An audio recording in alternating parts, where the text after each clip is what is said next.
Hey everybody, this is my review of Man of Steel, the movie that was supposed to launch the DC Cinematic Universe after the failure of Green Lantern.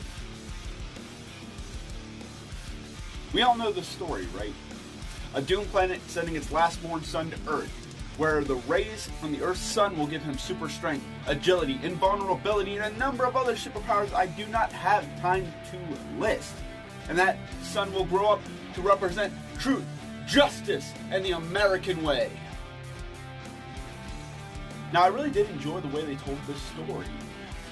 Him growing up, trying to find his place in the world while his powers develop, and not really understanding where his powers come from. And him just trying to find what he is supposed to do on this planet. Now, I will admit, there is tons and tons of religious symbolism in this, and that's not to everybody's taste, which I understand. Personally, I didn't mind them too much, but they kind of hit you over the head with the Jesus metaphors a couple of times. Now, there was one thing in the movie that I wasn't a huge fan of, and that was Jonathan Kent's death. See, in the original story, Kent died from a heart attack, not a tornado. And personally, I wasn't a fan of them changing that, because despite how powerful Superman is, he can't save everybody. He can't fix everything. And I thought his father, his earthly father, dying from a disease or a stroke or a heart attack or something that even Superman cannot fix, just drives home a much more powerful point than a tornado, which Superman could have easily run in, got everybody out of there, saved his father in a matter of seconds. I absolutely hated the way that they gave Superman his name. They had a perfect setup to have Lois give him his name and go, oh, what's the S stand for? And Superman's like, oh, it's a symbol. It means hope on my planet. Oh, well, here it's an S. So why not just say his goddamn name? Just call him Superman right there. You had the perfect opportunity. Not to mention, it would have strengthened that bond between Lois and Clark, and it would have just worked a lot better if you just had her say his goddamn name. Now let's talk about the villains. I think General Zod was a good choice, but it does play on that cliche that every superhero movie's first villain has to be a dark reflection of the hero. Because Zod, generally, he's Kryptonian as well. He has all the same powers as Superman. Now, Zod's right-hand general, this is one bad woman you do not want to mess with. And there's plenty of scenes in the movie where she's using her super speed and strength, just boom, boom, boom. And those guys aren't knocked out. No. Dead, dead, dead.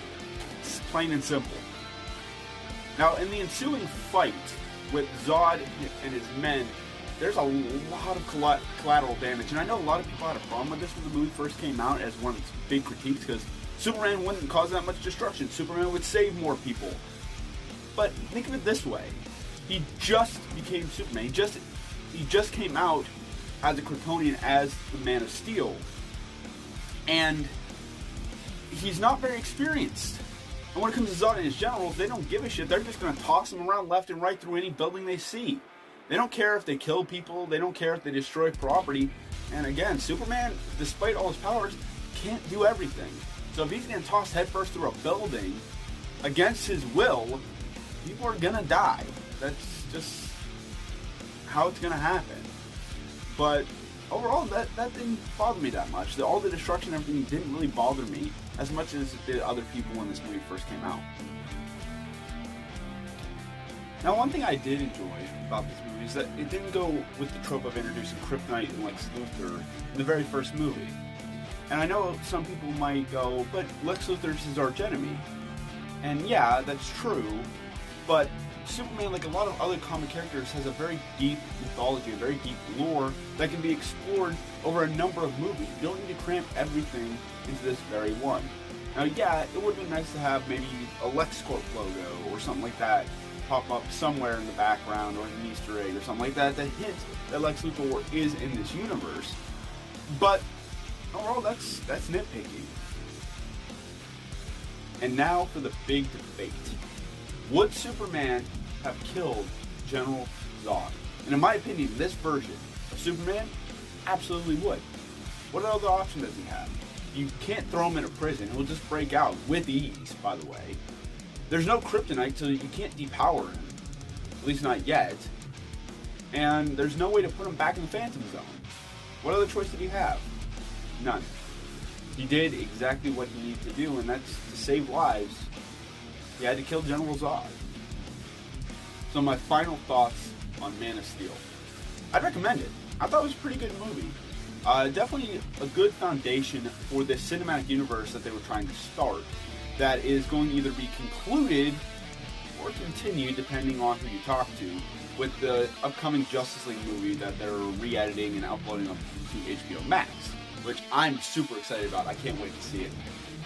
So, thank you for watching. Like, share, subscribe, and share this video around with your friends and family. And I will see everybody in the next video.